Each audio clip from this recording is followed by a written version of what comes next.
on va rentrer sur la francilienne, on va faire un essai sur un peu moins d'1 kilomètre qui va permettre de mettre la voiture. Il y a un petit peu de ronflement dans le tunnel.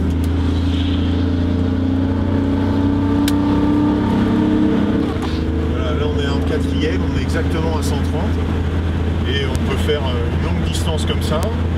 L'équilibrage des gaz d'échappement fait que voilà, on ne génère pas tellement plus de son, on a des bruits de roulement, d'aérodynamisme, tout ça qui sont normaux, mais on est sur une sonorité qui est carrément acceptable. Là on va baisser les vitres parce qu'on va avoir de la réverbération dans le tunnel.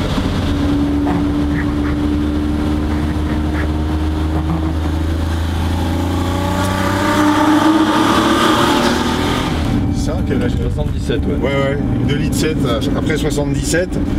Et ça veut dire que c'est une type G, et ça veut dire qu'elle a un échappement type 3 litres 2, c'est-à-dire avec pré-silencieux et silencieux. Le montage qu'on a fait là-dessus, c'est un pré-silencieux Racing et un silencieux Riva, ce qui est nécessaire parce que le pré-silencieux Racing sur les 2,7 litres et 3 litres est trop sonore.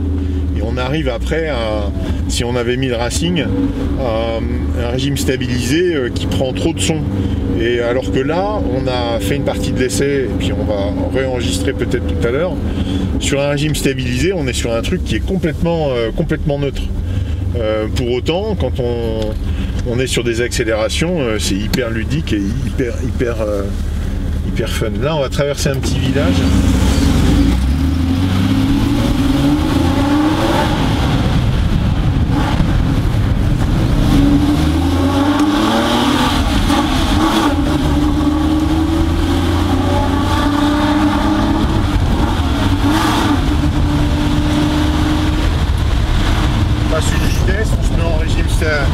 Stabilisé et on fait pas plus de bruit que ça.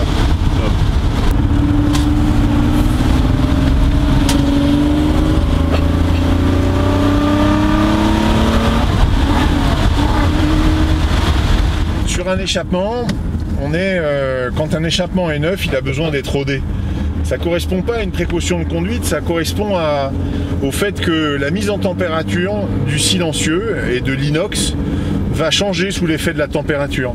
C'est exactement le même principe qu'un forgeron qui faisait un fer à cheval temps où il y avait des chevaux, enfin il y en a toujours encore un peu, et, ou même une épée au Moyen-Âge, c'est le même principe, c'est-à-dire qu'on durcit par le feu. Et comme en sortie de cylindre on est à 650 degrés, dans l'échappement on peut monter jusqu'à 300 degrés à l'arrière. Et donc cet échappement-là, sous l'effet de la température, il va se durcir. Et en se durcissant, l'onde sonore va pouvoir traverser la peau du silencieux. Parce que là, on est sur une technique qui, en régime stabilisé, ne fait aucun son parasite, c'est-à-dire qu'on peut faire 300 km sans problème. Pour autant, on est sur un son qui est une technique qu'on a mis au point dans notre intérieur de silencieux, qui permet à la fois d'avoir un régime stabilisé hyper tranquille et une accélération super ludique, comme on l'a vu tout à l'heure. Et le rodage va faire que le son va s'éclaircir un tout petit peu sous l'effet de la chaleur et va être un petit peu plus puissant, c'est-à-dire on va gagner 5 à 10% de puissance de son supplémentaire. Mais ça va venir dans les 500 km et après ça ne bougera plus jusqu'à la fin, parce que comme dans le silencieux il n'y a pas un seul gramme de laine dans le silencieux Riva, et il va rester tel quel, il fera la fin de la vie de la voiture. Là on est sur une voiture exceptionnelle, puisque c'est une 2,7 litres mais qui a moins de 40 000 km d'origine, donc c'est incroyable, ça existe quasiment plus. Et l'échappement là il fera la fin de la vie de la voiture, il n'y aura pas besoin d'être rechangé. Et sur le rodage, encore une fois, il n'y a pas de précaution de conduite. C'est-à-dire c'est pas un rodage moteur où on fait attention au cylindre. Là, c'est simplement une mise en température du silencieux sur un temps donné qui fait, d'ailleurs, il y a un terme en chaudronnerie qu'on dit recuire. C'est-à-dire que la matière va être retraitée par la chaleur et va se redurcir. C'est un point vraiment important.